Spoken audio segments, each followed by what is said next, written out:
Here are my top 5 tips for becoming a better storyteller. Number 1.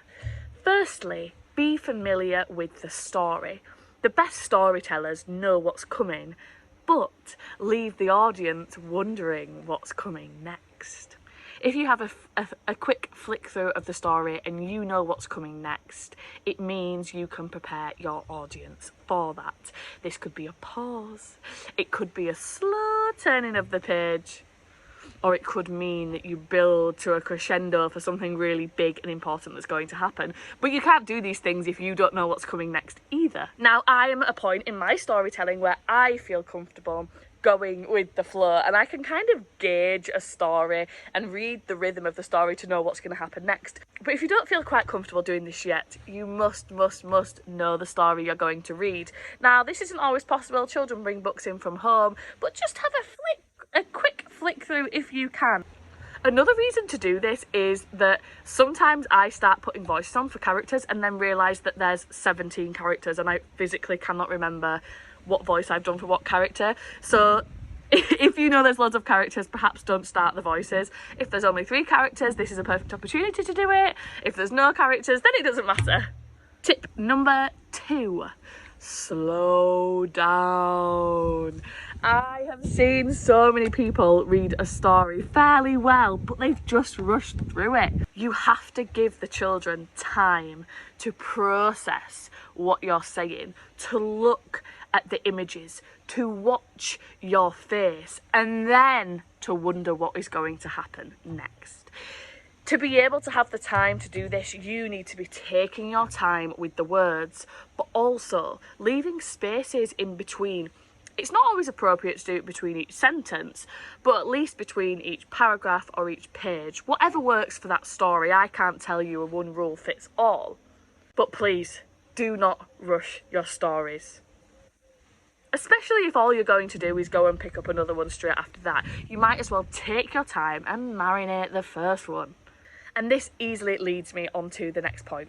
Number 3, listen to your audience and watch your audience very, very carefully.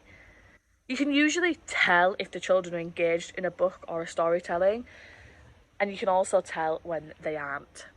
But when they are, when they're engrossed, when they're leaning in, when they're quiet and watching, this means you've got them. The story has gripped them, and now is your chance to take that further.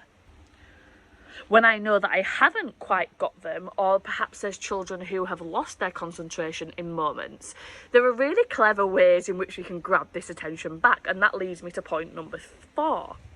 Point number 4 is noises, sound effects, pauses.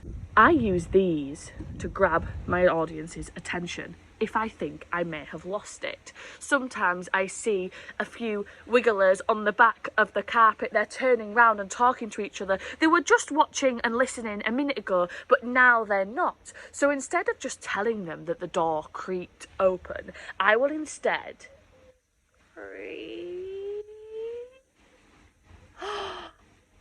What's inside? What's inside? Grab their attention in a different way. Now, obviously, again, there's not a one size fits all, but noises, gasps, whatever works for that story usually tends to pull the children back in. You have to show them that you are invested, that you are interested, and that you are part of this story too. And finally, number 5, this kind of segues from number 4, but being in the story yourself. You can read the story and you can be a narrator, and there is absolutely a time and a place for that.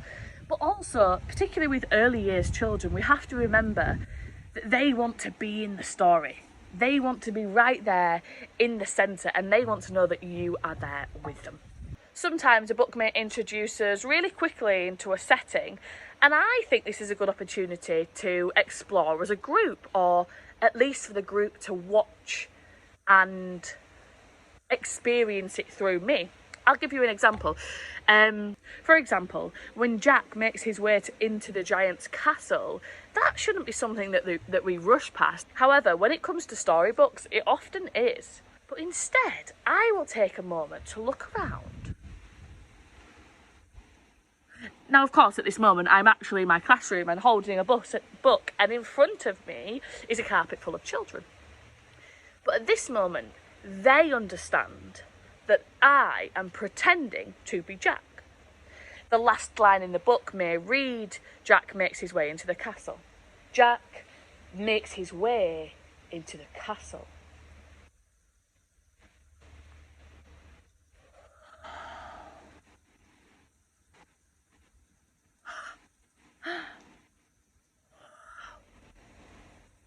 Everything's so big. What he's seen next. Do you understand what I mean? Like,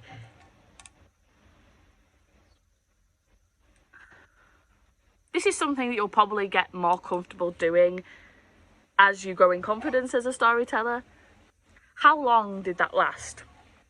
5 seconds at most. I stepped away from the story. I didn't tell the children what I was doing, and I didn't need to comment on it after. I returned to the story, and you can do this throughout stories, or you can do it just once or twice, whenever it fits. But it's a really amazing way to immerse children in the stories, in the settings, and in the feelings and vibes of a tale. I really hope these 5 tips help. Let me know if you've got any more in the comments below.